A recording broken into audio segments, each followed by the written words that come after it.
Il y a des gens qui ont fait une analyse. Par exemple, moi j'ai lu quelqu'un comme j'ai oublié le nom, c'est quelqu'un qui a fait un texte pour montrer que, pour parler d'une catastrophe avant la catastrophe, comme j'en ai parlé là, et il a dit qu'il est remonté à Duvalier pour dire qu'on a un pouvoir qui a hérité des attitudes du duvalierisme. Il a remonté à Duvalier pour expliquer tout ça.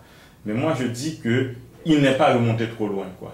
Parce qu'au fond, Duvalier a hérité quelque chose du système politique haïtien, quoi. Il a Duvalier, parce qu'il a parlé d'un pouvoir son mode de fonctionnement, c'est la violence, quoi. Mais je crois que le pouvoir politique en Haïti, pendant tout le 19e siècle et jusqu'après, quoi, c'était un pouvoir politique qui était souvent marqué par la violence, quoi.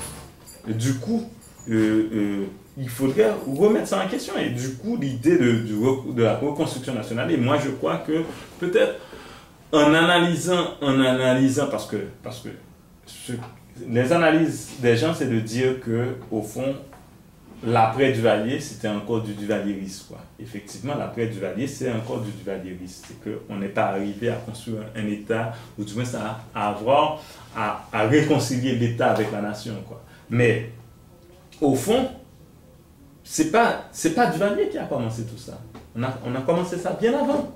Donc maintenant, moi je crois que, et c'est justement le problème qu'on assiste maintenant, on assiste à une situation du pays, à un développement d'une situation avec des gens qui étaient dans l'opposition contre Duvalier.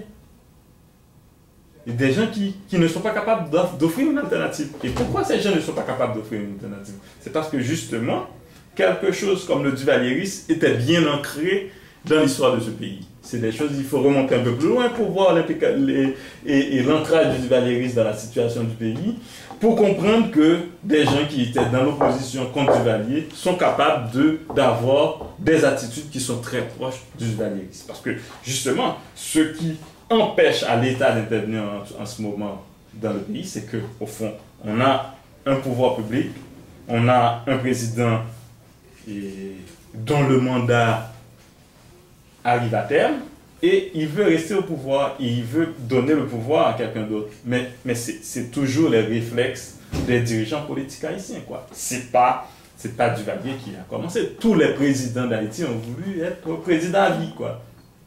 Donc du coup, et cette situation empêche l'État, la tendance à avoir un État autocratique.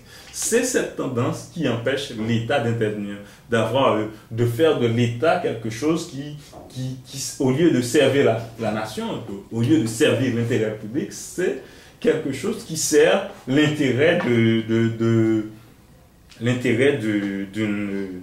son clan, quoi.